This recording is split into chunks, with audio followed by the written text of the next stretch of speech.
1, 2, 3. Three. Welcome to the Non-Essential Podcast. I'm Steve Gibson. I'm Ben Matlock. Welcome. All right, let's do this. Welcome to the Hootenanny. Welcome to the Hootenanny Hour. That crisp can opening I was saving for the start of the show.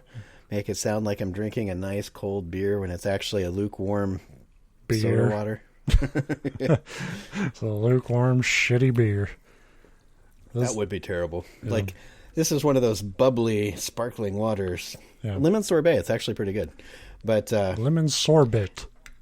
It's okay being, I say lukewarm. It's not. It's cool. It's not cold. It's cool. I don't know. I'm like a master of like, I don't really drink to the point of getting drunk too often. But when I do, I always end up at that point where like I grab another beer around like 1 a.m. and like I hold it for way too long because I just overestimate my thirst. And then like an hour goes by, I realize I'm holding basically an open, like a completely full beer, and I have to like slam that like lukewarm shit because I'm not going to waste it. I'm not going to pour it out. If it helps, you get the exact same problem if you're trying to drink in moderation. Like I don't drink a lot of beer. When I do, I drink it pretty slowly. I'm not like a chug my beer. Like if I order a beer at a restaurant and they bring it out right away, I'm usually having to like chug the last like quarter of it before we leave, so I don't just like leave it empty. Like I just sip. Yeah. And so that you end up with a lot of times where at least the second half of your beer is warm, and it's not good anymore.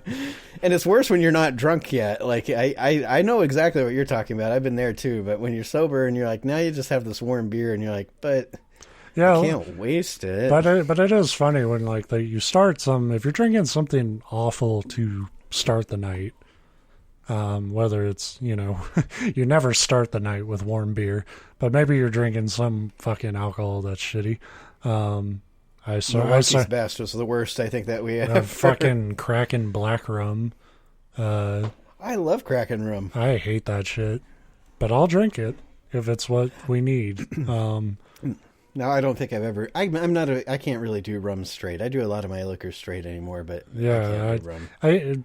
The thing about Kraken rum is we always did it straight, or we did I guess we did rum and cokes a few times with it.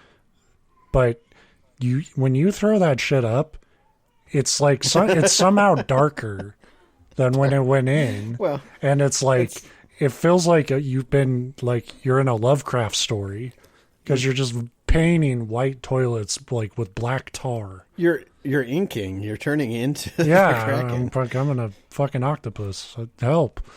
I forgot where I was going. I've always wished I could drink rum straight because then I would feel like a pirate, but I can't. I can drink anything straight. I just won't like it. I'll complain the whole time. Well, that's true. Which is what I mean. Is like you start the night, it's like, oh, this sucks, and then like, by the time you're plastered and your like restraint is gone, you still don't like the shit you're tasting, but it's just sort of this like, no, down the hatch. Fuck.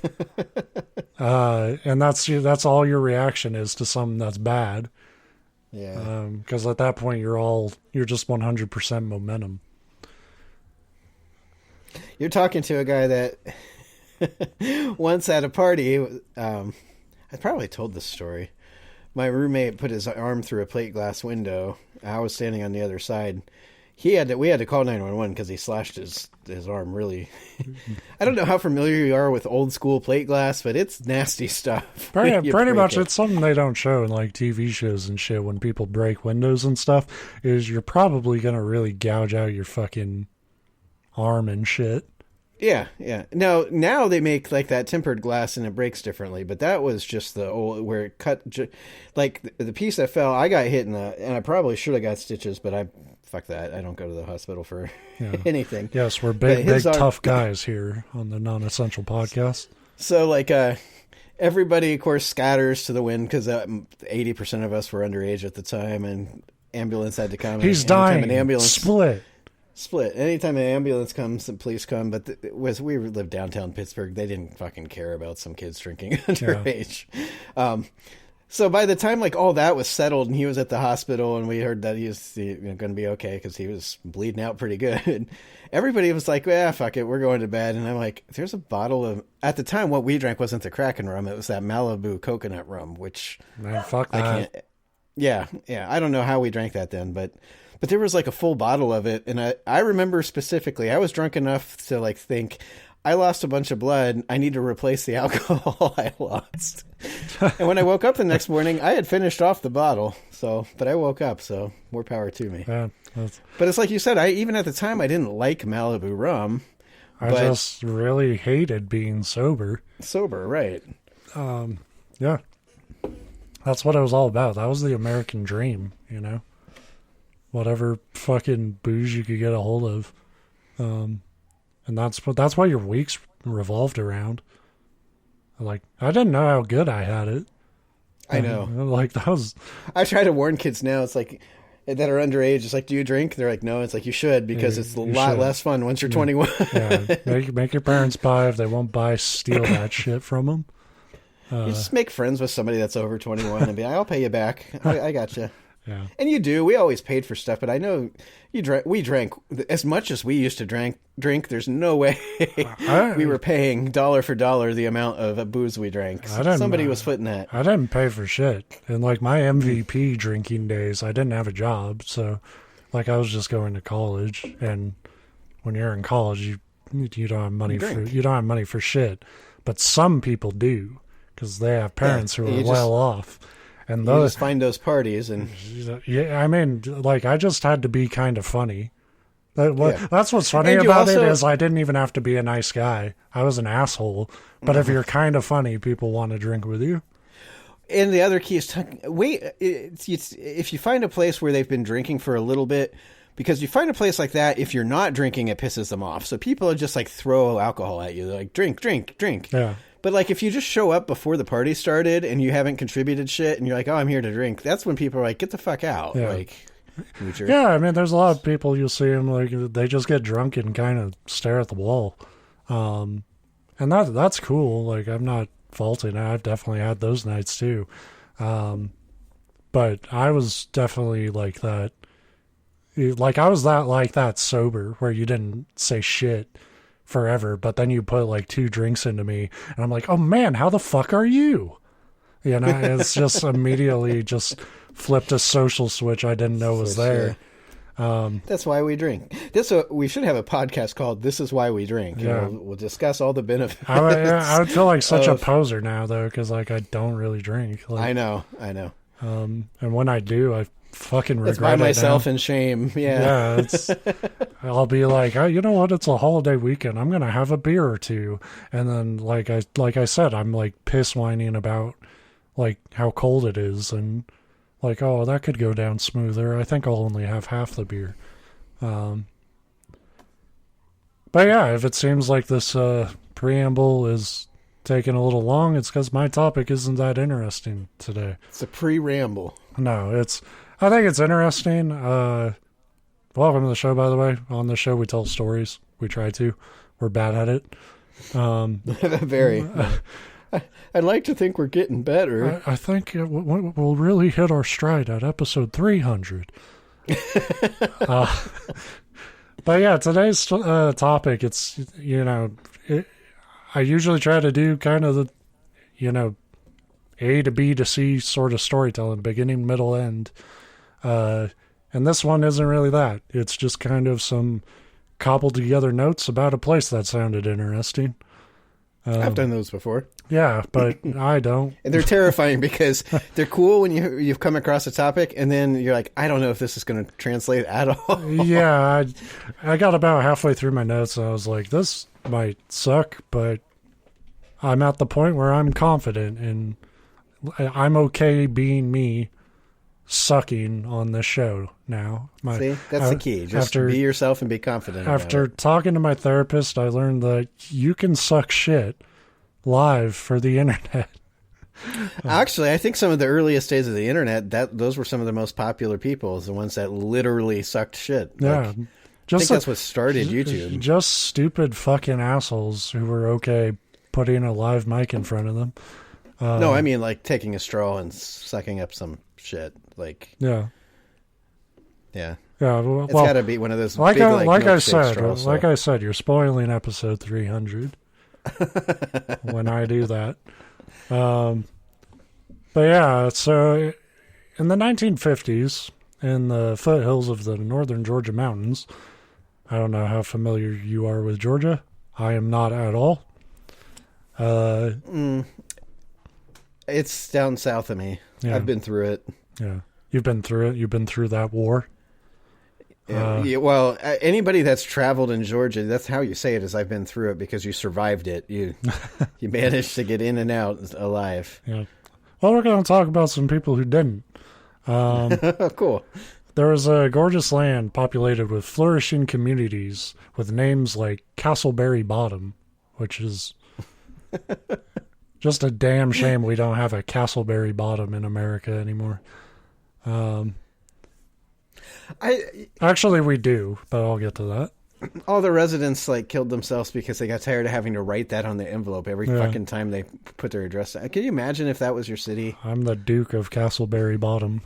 Although you live in Washington State, where a lot of the cities have the, I don't know how many of them out there have names that are like based on like Native American. Yeah, words. I mean, I'm in Spokane, Washington. The Spokane are a Native American tribe.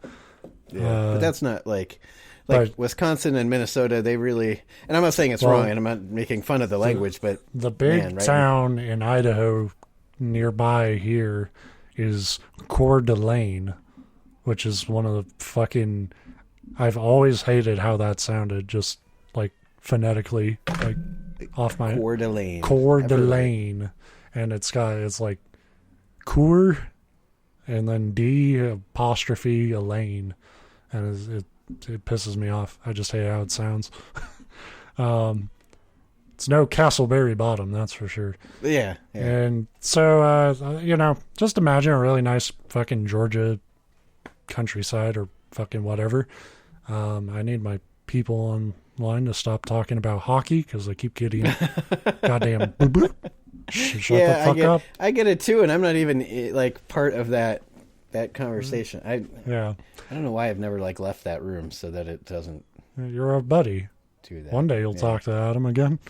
I don't know. I'm still mad at him. He knows what for. I just say that because if that got to him, I feel like he's the kind of guy that would kind of like worry about that. You would take it super personal. You would get a DM. Yeah.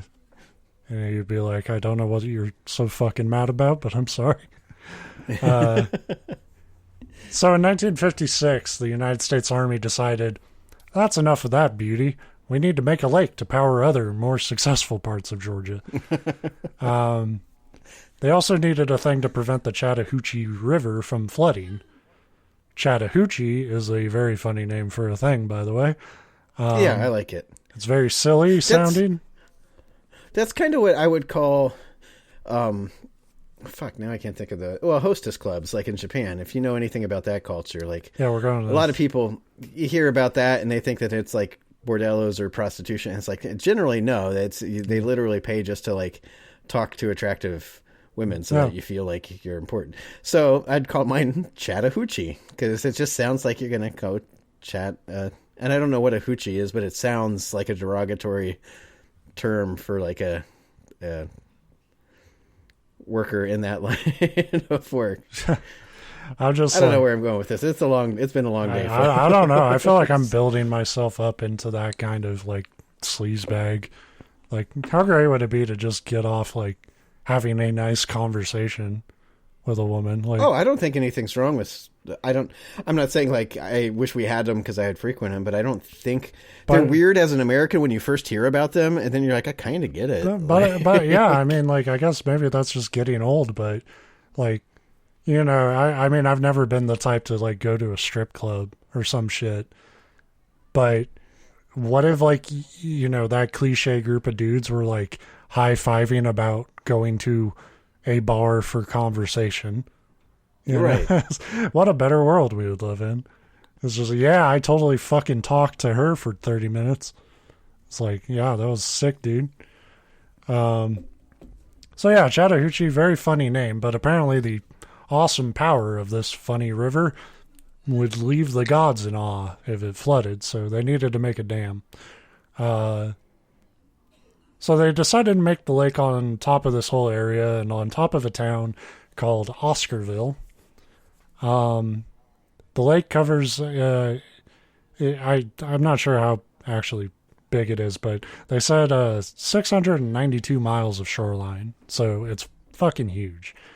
Now, when you're making a lake, you can name it after a lot of things. Some people wanted to name it after politicians, others I guess a famous football coach. They decided to name it after a poet and Confederate soldier, Lake Lanier. I'd be pretty pissed if I got kicked out of my home for some lake that's named after a racist loser.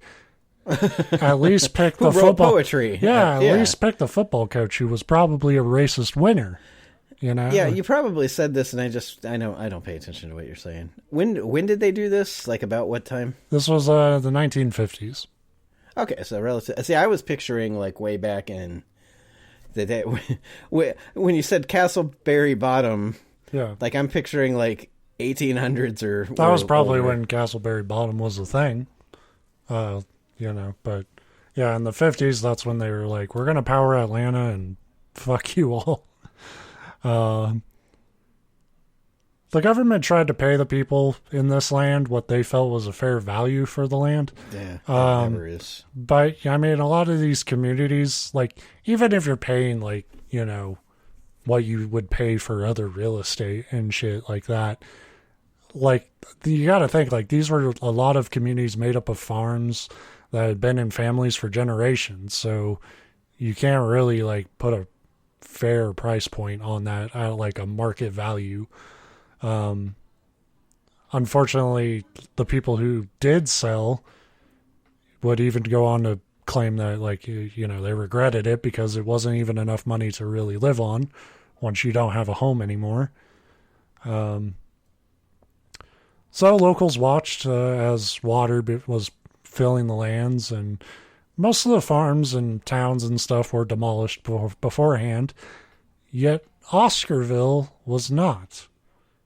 Oscarville, they kept standing up and just dumped water on it. So, see what happens. So it was simply flooded, and to this day, the ruins of Oscarville are at the bottom of this fucking lake. Divers have found intact streets and buildings, which actually makes it a very fucking dangerous area to dive into. Because there's debris, and if you're not just like fucking cracking into it, it's catching swimmers and damaging boats, and it's attributed to a lot of the deaths that have occurred in Lake Lanier. They estimate approximately 700 deaths have occurred since the lake was made in 1956. That's only like one a year. Yeah. So that sounds more like ritual sacrifice to me. Yeah, it's one a year. It's been 700 years. Oh, you said 7. Yeah, so 10 a year. That's pretty... Okay, now we're getting to shit. Along with the towns and buildings that I guess they just couldn't be arsed to demolish before they flooded them, there was apparently a cemetery. The army claimed they cleared out all the marked graves and what they could have unmarked ones, but there's naturally going to be some left behind. So just imagine this lake, and there's just like chunks of bodies just under the earth, poking up and grabbing you. Divers brave enough to explore Oscarville reported a lot of creepy shit when they've gone to the depths. Well, it's in general, diving is creepy. Like diving is pretty creepy, but there's something I think especially eerie about diving. It's like when you see that footage of like the Titanic, where it's like sunk. It's like all this stuff that was, you know, human, you know, civilization and stuff, and now it's just under the ocean. It's cold, it's dark, and it's got fucking barnacles everywhere, and you know, there's some rich asshole like trying to build a utopia down there. You know it. Some I'd like to picture like that one rich asshole that's still alive in the Titanic wreck because he's been sucking the oxygen out of the air of all the poor people. I'm sure, yeah, just some fat balloon fucker full of oxygen. He's like, I can't give up now. It'll never sink. Some say there's a catfish down there as big as a Volkswagen. That's not exactly scary to me. That's just kind of silly and funny. Well, and unless it's like Sekiro and the giant koi that tries to eat you in that game. Yeah, I've heard that. I've that's kind of a common thing about different waters. There in the Ohio River, there's a dam around somewhere, and there's the urban legends of divers having to go down to fix the dam and reporting seeing, and it's always the size of a Volkswagen. I don't know why. Yeah, because there's other cars that are that size, but it's the perfect fish-shaped car.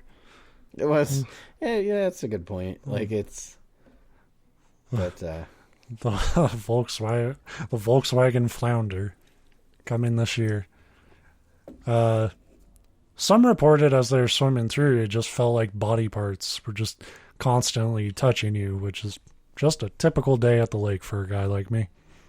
I was gonna say I get that, but it's because I'm so well endowed, it just flaps around and like you're like, oh, it's hitting me again. I think if I dived into like lake water and like a penis flapped me in the face, I would just go home. I wouldn't even say what happened. I don't really feel like it anymore, guys. Yeah, but it gives you a black eye, and you have to like, come up with it knocks you out. It's like bent back like a doorstop, and then just fucking flaps you.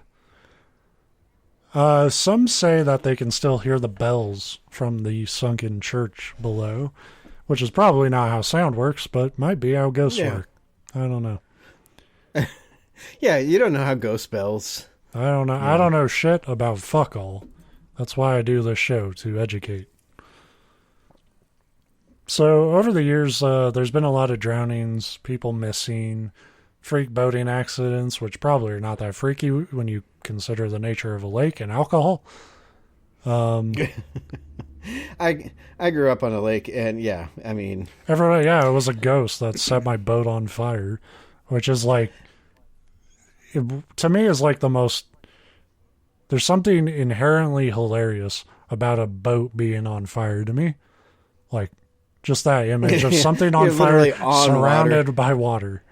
Our boat caught fire once while we were fishing. That was fun. It's very easy to do. I'm just saying the visual poetry of it is unmatched. Considering the way the lake was formed in such a like aggressive, forcing people off their land, ruining any kind of semblance of civilization that was in the way of progress, it's not surprising that people think the lake is haunted. So there's probably plenty of stories about it. The most popular one is the legend of the Lady of the Lake, which goes... It always is. You talk about sexism, and I get it. 99% of the time, it goes in favor of the men. But where the fuck are the stories of the man of the lake? Never. There's a ghost. There's a lady. Yeah, there's a ghost. There's a ghost dude apparently in this, but they don't call him the man of the lake. It's just like it's usually like Watery George. Yeah, this one doesn't even have a name. It's just some dude pushing a raft. But they swear they see him at night, and it's like, okay, well. But this one is a story about two young girls, one Susie Roberts and a Delia Mae Parker Young. Get your fucking names together, parents. Pick one.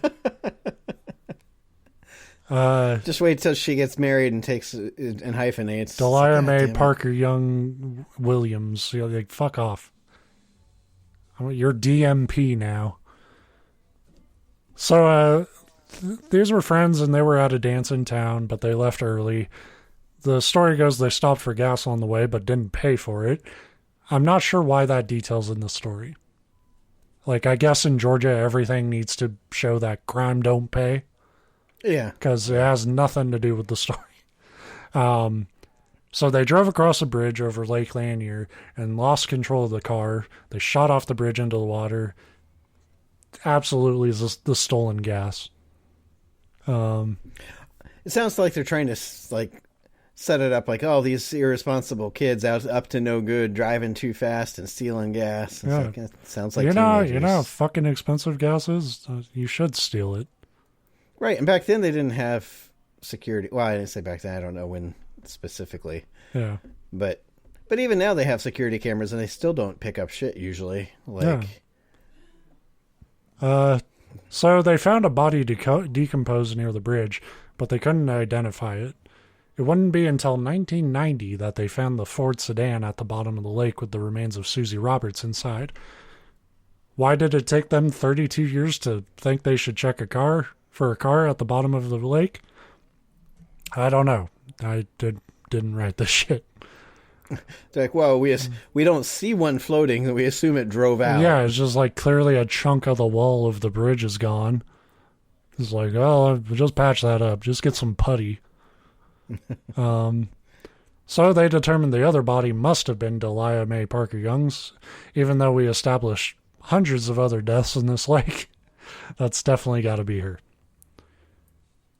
Locals knew. What about the two guys that were in the car? No two guys. Well, I mean, and I assume when they found the body that there were no. They could tell if it was male or female. I thought you said there was them and they were out with. No, it was just two young girls. They left a party together. Maybe I got confused because she's got 13 names. Yeah, Delia Mae Parker Young and Susie. So locals had claimed they had already seen the girl plenty of times before they made that determination. They saw her as a lady in a blue dress who would just wander the bridge with handless arms, waiting to drag unsuspecting folks into the lake below. How? She doesn't have hands. Exactly. I probably would have hired one with hands.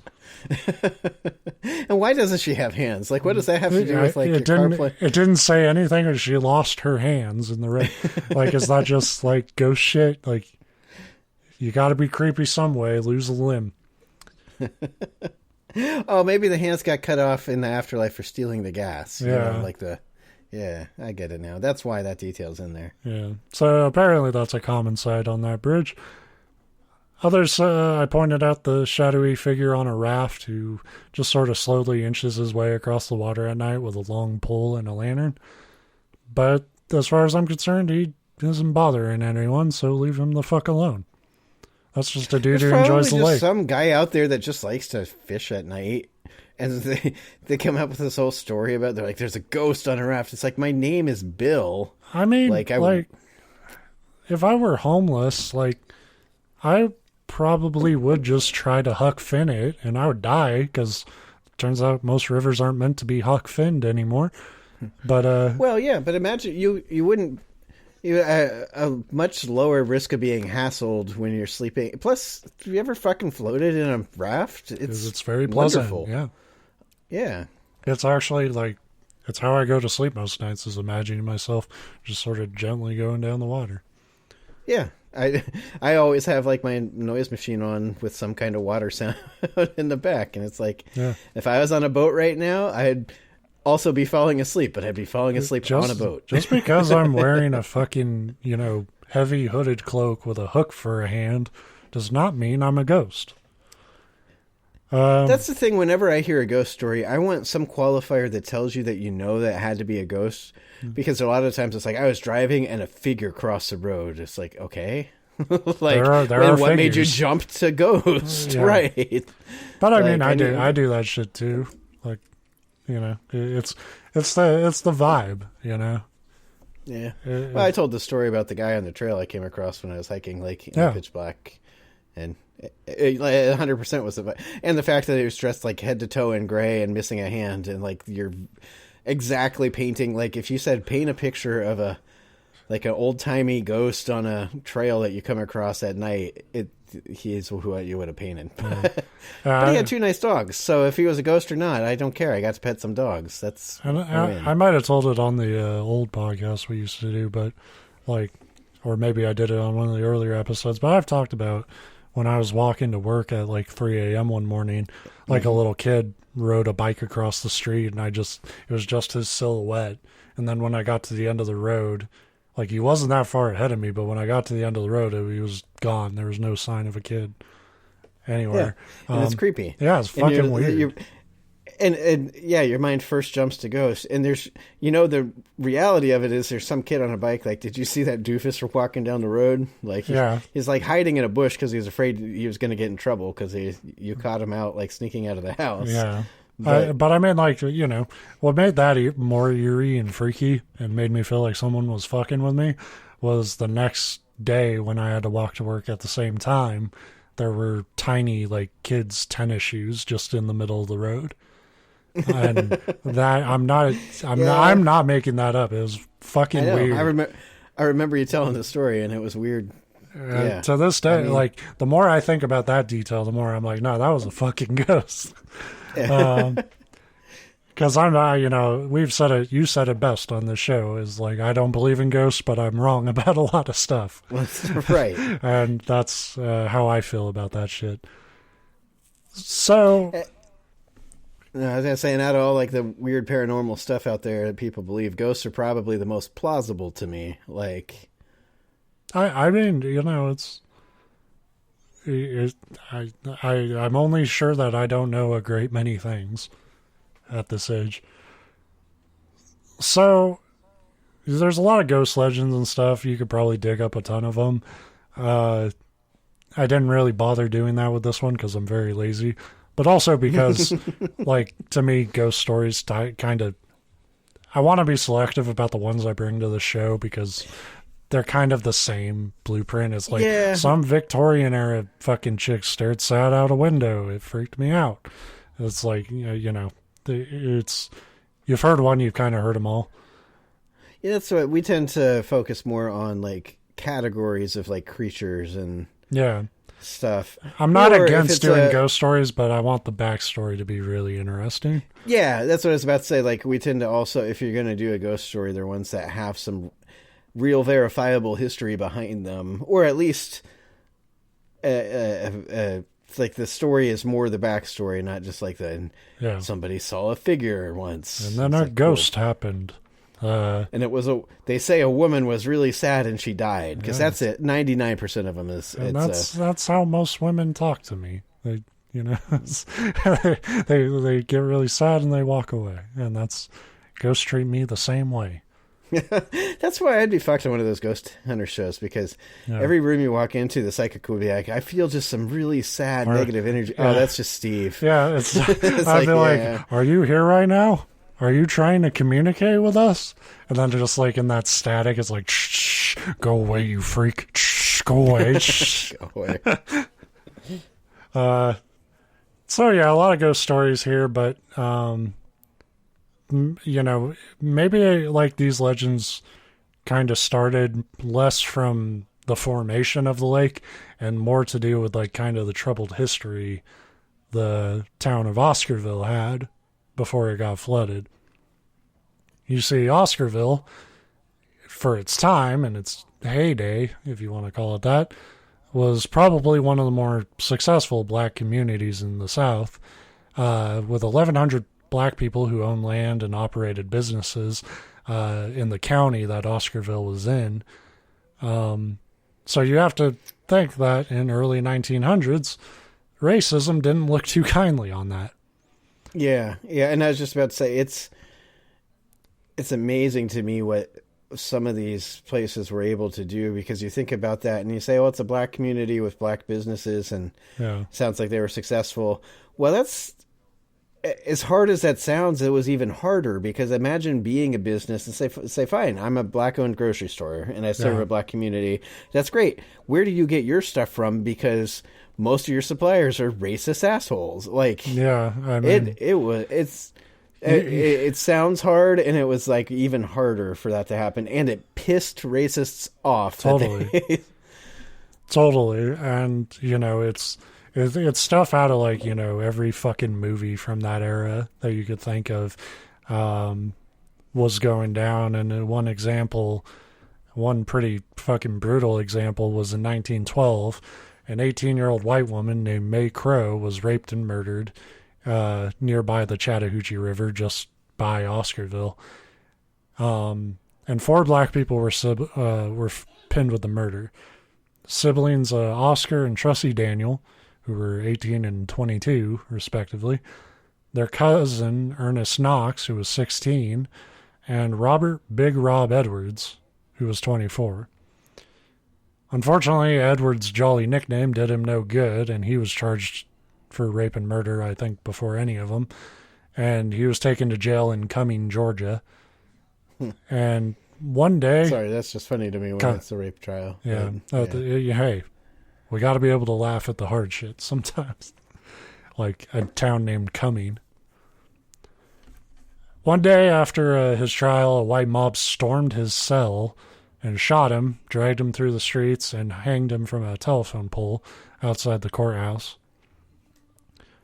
Civil stuff. It's just total fucking racist bullshit. Like the type of shit that racist mobs today in 2023 jack off about fantasizing doing.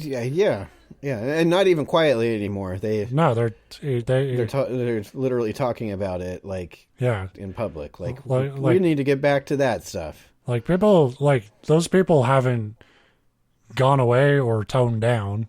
Like they're just as fucking evil and brutal as they were back then. It's just the pushback is a lot harsher.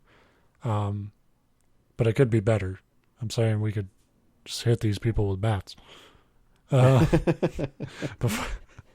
Both the instrument and the animal. Yeah, throw bats at them. That would rule.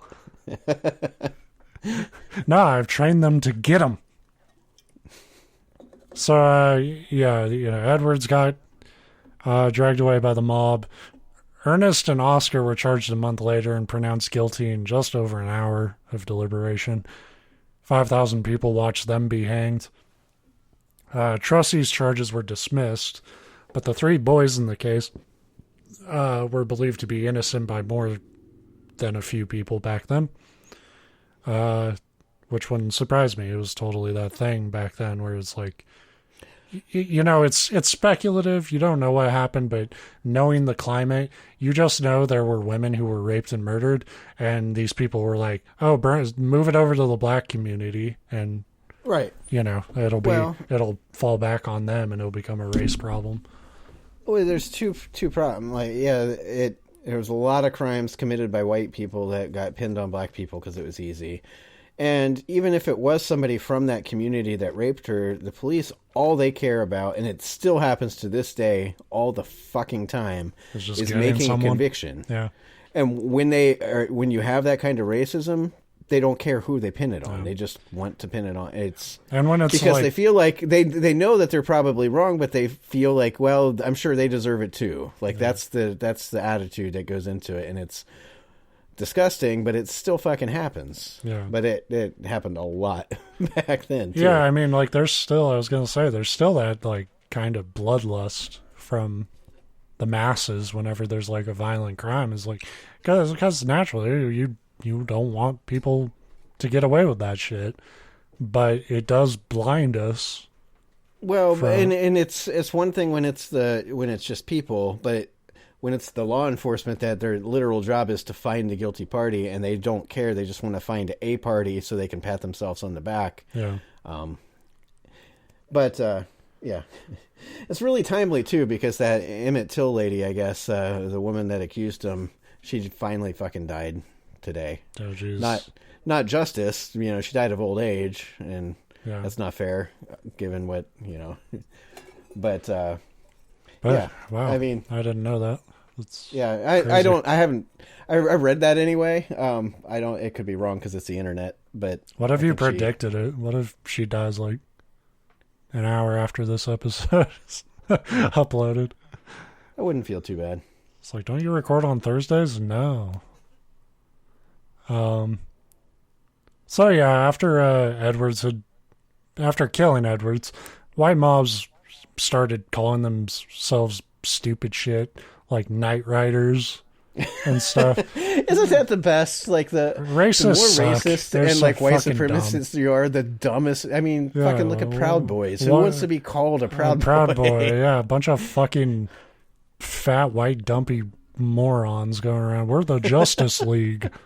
Right. I don't know how you...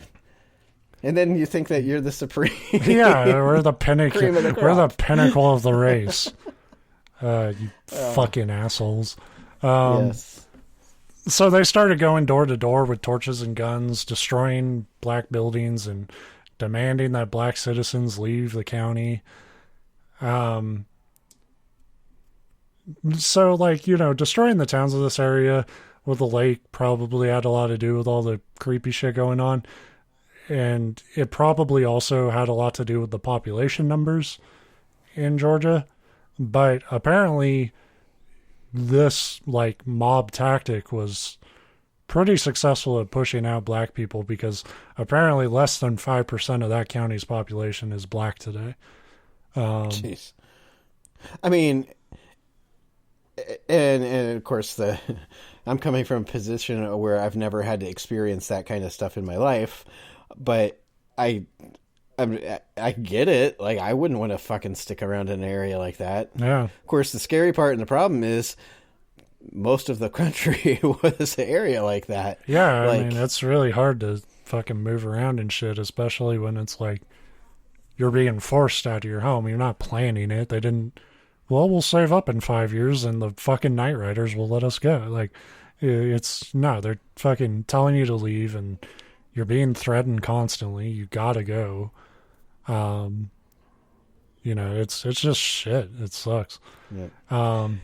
And it's cyclical because that's what happens is they push them out. They have nothing. They have to move to a completely different area where they have no roots and no money and no nothing. And then it's like, look at all of this group of people that are all, you know, a drain on the system. It's like, ugh.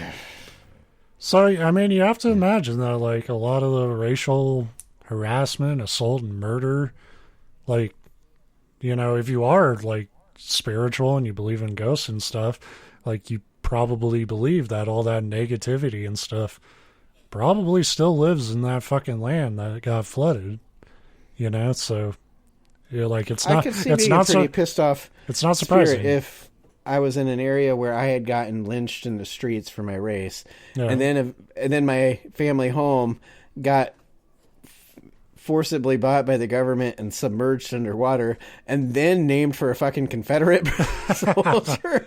Yeah, I'd be haunting some shit too. Yeah, like. That's just a recipe for Poltergeist 5 or whatever they're up to in that series. I think there's an episode of Atlanta, which if you haven't watched that show, it's a great show. There's an episode of Atlanta that starts with two guys fishing on this lake, and one of them's telling the story about all of it. And, you know, it looks fucking creepy. And in that same vein, I kind of want to fish there. Well, you know, it's when you were describing the lake, and this is going to vary in a lot of key ways, but there's a lake up here that we used to fish all the time, and same deal. It's a relatively new man-made lake. There's a town that was not really. There's streets and shit underwater, and of course you hear. You know, cemeteries were there, and the same deal where they moved the bodies, but of course the legends are always that they didn't, or that they missed some, or you don't know. Yeah. You got to think that there's at least a couple murdered people buried that they never found that are now under there. Totally. But so we used to go out there all the time, and it was one of my favorite lakes to fish, but because they had walleye, and I don't know if you're familiar with those. But the way that I would always catch those is a slow, you know, trolling. You just you drove your boat around with your lure out behind it, and you let the lure kind of bounce off the bottom, because that's, you know, I'd catch a bunch of walleye that way. It was a great tactic, but you could feel the shit. And you never knew what you were bouncing off of. It's not like you're like, oh, street light, this and that. But fucking human hand grabbed it. Yeah. You never brought up a corpse, fortunately, but. So if you ever fish with me, you will. I will catch anything in that fucking lake that is not a fish. It's an art. Yeah, some of the hardest like fighting fish I've ever caught have been like trash. I've caught an arrow. It sounds like a cartoon, but I've actually caught a boot. It's really sad. One time I did catch a fish. It was an alligator gar, and it bit my dad's hand. That's like one of my dream fish, but I don't know if I necessarily even want to catch it because I just like those fish. I just want to see one. They're very prehistoric looking. Yeah, that's why they're. I mean, I've seen them on TV, if not in person, and it pisses me off that they've been like hunted almost to extinction. I know there's protections back in place now, but people were like, "Oh my god, it looks like a gator! Kill it!" It's like it really won't hurt you unless you like shove your hand in its face, and then it might. Like it definitely could. They got the teeth for it, but. I was watching a show on it, and you'd always hear people. The like urban legend were always like, "Oh, you know, kids go swimming and they might eat the kid." And it's like if their behavior, that's not going to happen. Like you'll get attacked by an actual alligator before you'll get attacked by anything else. But anyway, yeah, I'm a mediocre fisher, but I like fishing. I've never claimed to be good at it. I never would. My skill level is greatly where I feel I am and where I actually am is way off because I grew up in a house with a pond, but we were about the only people that fish. You know, every now and then my dad, like one of my dad's friends, would come over to fish it. But if you know anything about like farm ponds and stocked ponds that aren't heavily fished, like I could fucking put a pencil on a hook and you'd catch something because those fish eat fucking anything. Yeah. They've not been around enough other predators to be scared of like your fishing tactics. So I used to be good at fishing out there, but it didn't take a lot of skill. Yeah. Everything I learned from fishing, I learned from like video games.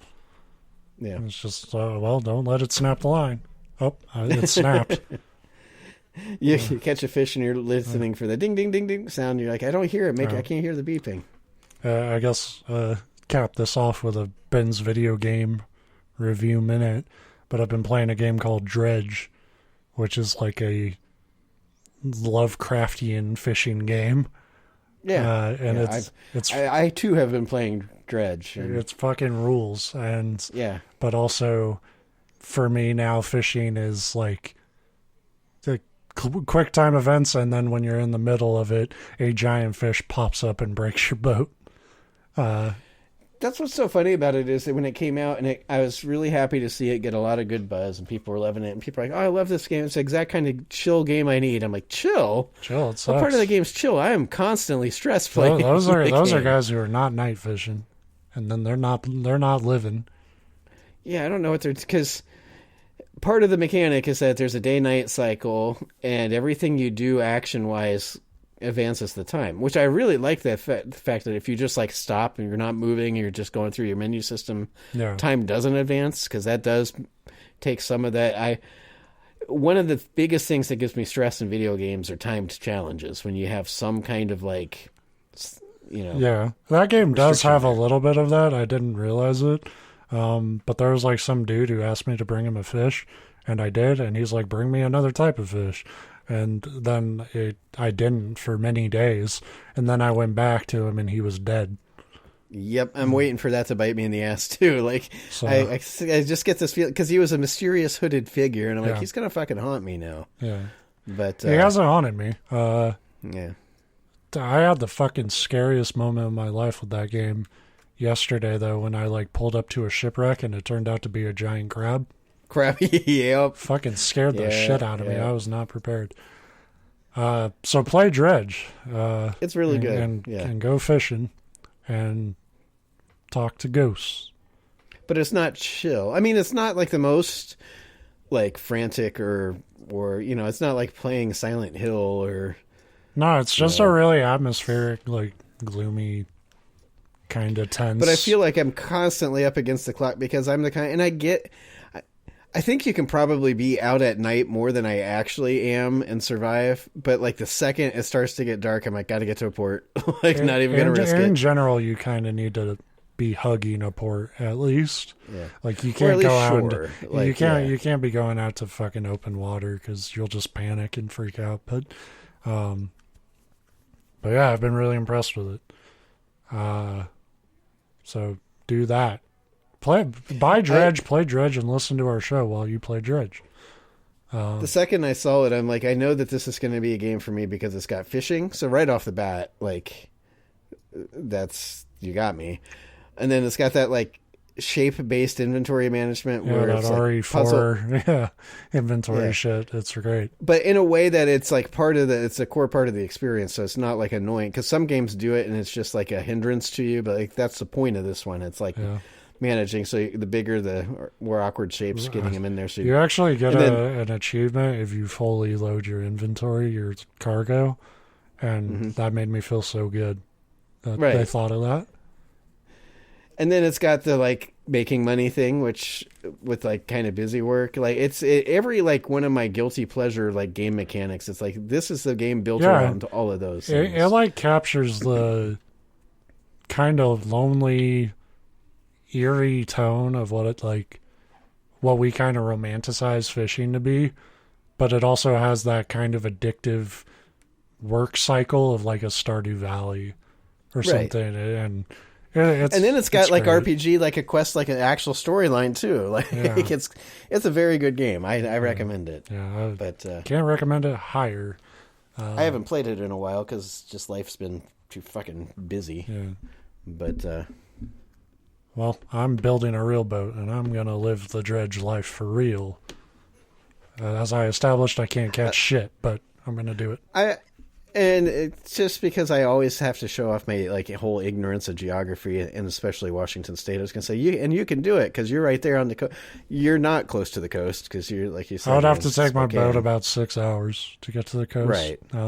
Which I complain because I'm in Ohio, in central Ohio, and there's no water. I'm way closer to a big body of water than you are because I got Lake Erie up there. That's only 2.5, 3 hours. But away. I can get to the ocean.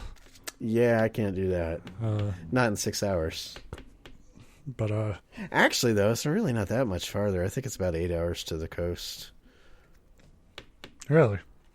Yeah. I lose track of Ohio. I look at it on a map and like I start going from like where I'm at to the east, and I kind of just jump over all the shit you're in, and like everybody does. That's Ohio's literally called flyover country. Yeah. I mean, you just. Yeah, I'm like, oh, hey, you had a lot of shit between me and you, Philadelphia. That's the thing is, from where I am at in Ohio, if you drive like directly east, you pass a lot of nothing, but quicker than you'd expect, you get to the coast. Yeah. Like it's not a day trip, but I think it's about 8 hours. It's a great trip, is what it is. No, it's not. It's through Pennsylvania. I see. That's the one nice thing about living in Ohio is I can make fun of any state I want because everybody can come Ohio. Back. Everybody else can come back to you. It's like, yeah, you're not punching down at you're perpetually punching up. Either up or there's a few states where you're punching kind of vertical. Yeah, there's a few states where if you're punching each other, it's just sad. It's just What are you bragging about? So yeah, that's the show this week, and there won't be another like it. Thank God. Everybody's like, whew. Oh my God, 50 fucking. Remember when these were supposed to be 30 minutes, you assholes? I know. Edit it. At least when we started, they were an hour, but they were 2 topics. Now we're back up to an hour with 1 topic.